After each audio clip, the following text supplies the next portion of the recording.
What up, Fight World? It's your boy Ego, and I'm back with some more boxing. Now, I hate to say I told you so, but I told you so. Last March 28th, 2013, I made a video about a young kid, up and coming. He hadn't really fought anybody at the time, but I had done my research, I had seen some old fights, and I told you he was the next one to watch for. It was March 28th, so a little bit over a year ago, and on my channel I was telling you, keep your eyes peeled for this kid. That kid was Terence Crawford. Now, fast forward to the future. He's a champion.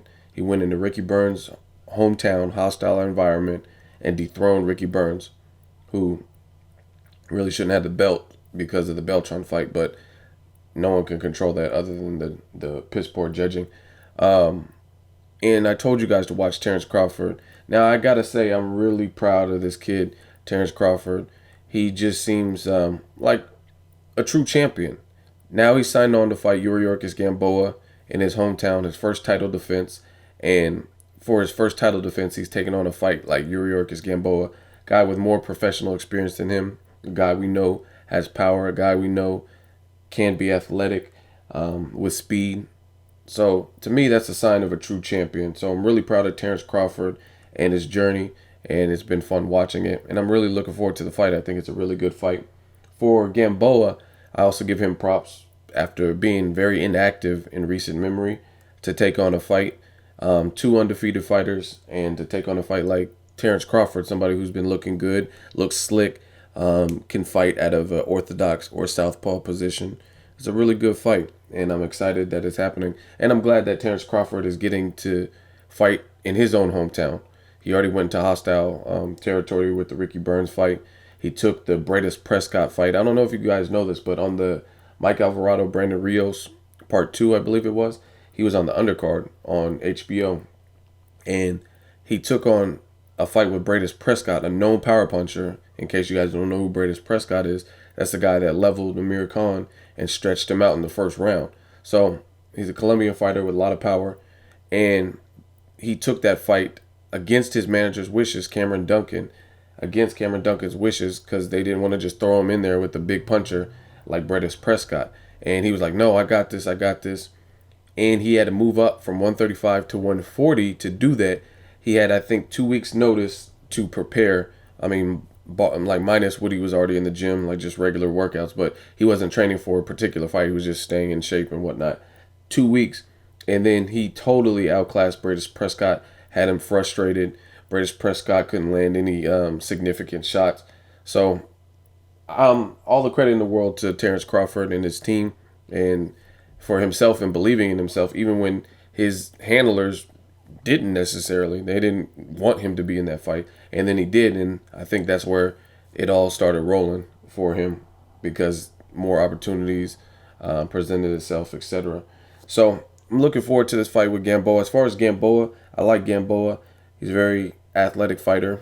I don't think he's looked as good as he moved up in weight. One thing I notice about Gamboa is he fights to his competition. What I mean by that is you put him in there with somebody who's just like a journeyman, a solid, okay fighter, average fighter, and he might look suspect. He might not look that great. He fought on the Pacquiao Marquez undercard against Farinas, and I don't think he looked that great. He fought against Darlis Perez, didn't really look that great. Early he looked good in the first couple rounds, then he kind of trailed off. But then you put him in there with somebody who's known competition, Ponce de Leon or Orlando Salido, and he looks better. So hopefully he gets up for this fight and respects Terence Crawford and really comes ready, because I want to see the best out of both guys. That's one thing that's really up and down, that and the fact that Gamboa has been very, very inactive. But nonetheless, it's a good fight. I'm looking forward to seeing it. And last thing is, it makes me question Top Rank and Bob Arum. Now, Gamboa and Garcia, Mikey Garcia, was being discussed to happen this month, earlier in the year. And they were going to do it in LA in the Forum. And instead, that fight got scrapped. And they're like, oh, we can't make the fight. And they made a fight that nobody even fucking asked for, which was Juan Manuel Marquez and Mike Alvarado. And nobody was really even beckoning for that particular fight, but people wanted to see Gamboa Garcia. So it really makes me wonder and question Bob Arum.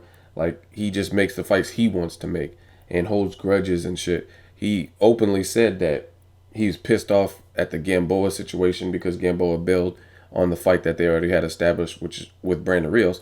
Now, I understand from a business, you don't want someone to potentially have cost you money or wasted your time, but at the end of the day, that was years ago, and you got to do what's right for the sport now. And if you're trying to make Mikey Garcia, how can you make his career stagnant based on the age-old grudge you have with Gamboa?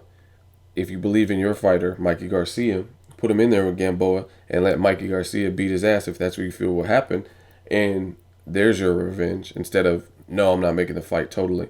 And then later they make Gamboa versus Terence Crawford. So maybe they think Terence Crawford's expendable. He's not as much of a cash cow as Mikey Garcia. So they're willing to make that fight versus it's a dangerous fight. I mean, Gamboa is dangerous for really anyone around his weight class. So maybe they didn't want to make the Mikey Garcia fight, which could be why Mikey Garcia is currently suing Top Rank for basically not having his best interest and not giving him his cut that he feels he deserves, etc., etc. So I really wanted to see Gamboa versus Mikey Garcia. That was a great fight, but this is a great fight as well. Terence Crawford versus Yuriorkis Gamboa.